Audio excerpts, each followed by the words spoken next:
My name's Emily Avila, and this is Xavier Brown, my son. And we have Medi-Cal.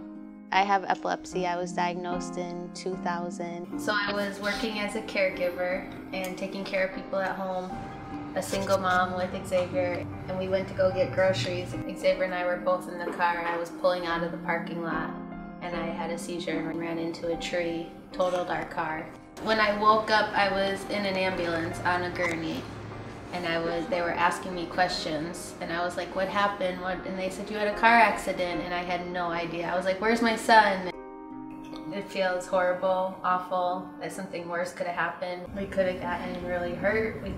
I could have killed someone. I could have injured Xavier.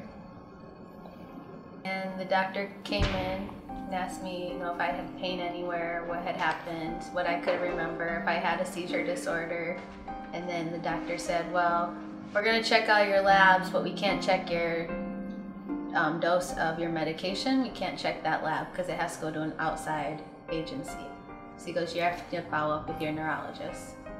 And I didn't have a neurologist at that time. When we moved out to California, I had trouble finding a neurologist. So when I went to my primary care doctor, I asked them to refer to a neurologist. I told them I took medications for epilepsy. They said, okay. They sent the referral to Medi-Cal. Medi-Cal sent me a letter and said, okay, go to doctor whatever. It's a neurologist. I would call the doctor's office and they would say, no, right now we're not accepting Medi-Cal patients. So I would go back to my primary care doctor and tell them, well, that neurologist wouldn't accept Medi-Cal patients, so they would send the referral back to Medi-Cal. Medi-Cal would then send me another letter saying, okay, here's another doctor's name, call this doctor. I think I went through 4 neurologists, and then at one point Medi-Cal told me, you may just have to go to Riverside, which is 60 miles from where we live, just to see a neurologist. So we didn't have a car, it was just Xavier and I. I couldn't work, I couldn't get to and from where I need to be. And I was like, no, this isn't my life. I'm here to have a purpose, and I'm a mother. I had to wait personally about 5 months to see a neurologist.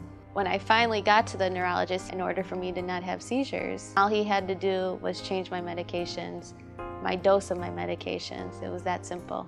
Medi-Cal needs to be fully supported and funded, and doctors need to get paid right, and they can't just keep saying, oh, just wait a little bit longer, especially for basic needs and something that's chronic.